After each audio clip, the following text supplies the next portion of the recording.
ఆకాశమందు నీ ఉండగా నేను ఎవరికి భయపడను. నీవి లోకములో నాకుండగా నేను దేనికి భయపడను. నీవి లోకములో నాకుండగా నేను దేనికి భయపడను.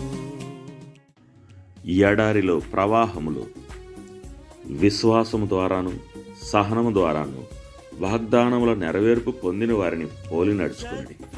హెబ్రీ 6:12.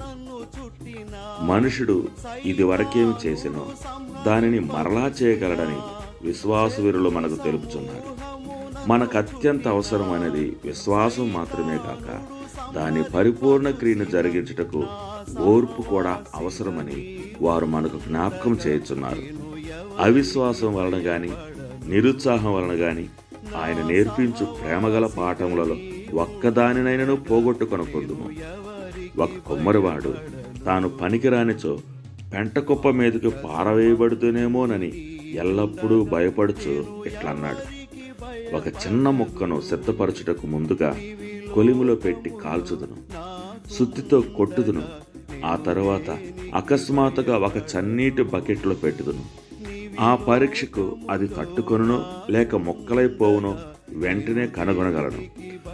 1-2 సార్లు అట్లు పరీక్షించి అంత వేడిమికి అంత చలికి తట్టుకొనలేనట్టు తెలిసిన ఎడ్ల వెంటనే దానిని పనికిరాని మొక్కల కుప్పలో చేర్చి వాటిని కొనుటకు వచ్చిన వానికి కొన్ని పైసలకే అమ్మివేయుదును.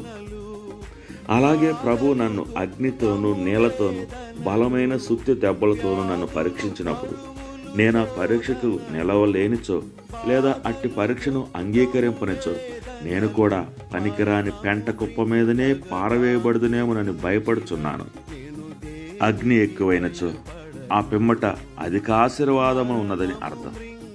నేను పరిశోధింపబడిన పిమ్మట సువర్ణం వలె బయటికి వద్దునని యోబు వలె చెప్పగలం. పరిశుద్ధత పరీక్షా ఫలితం. ఒక పియానో శృతి స్వరమును సిద్ధం చేయుటకు 11 టన్నుల ఒత్తిడి కావాలి. పరలోక స్వరంతో నీకు శృతి పెట్టుటకు నీవు నిలిచినచో దేవుడు నేను సిద్ధం చేయ. మనుషుని గాయపరిచి నష్టపరిచినవి అతని స్తుతికి కారణముగా నుండును. ఆనందముతో వచ్చు వాటికంటే అపాయకరముగాను ఆయాసకరముగాను వచ్చు దినములే మనకు క్షేమకరమైనవిగా నుండగలవు.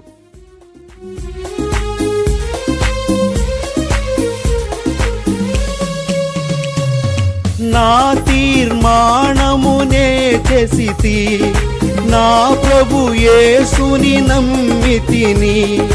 నా తీర్మానమునే చేసితి, నా ప్రభు యేసును నమ్మితిని.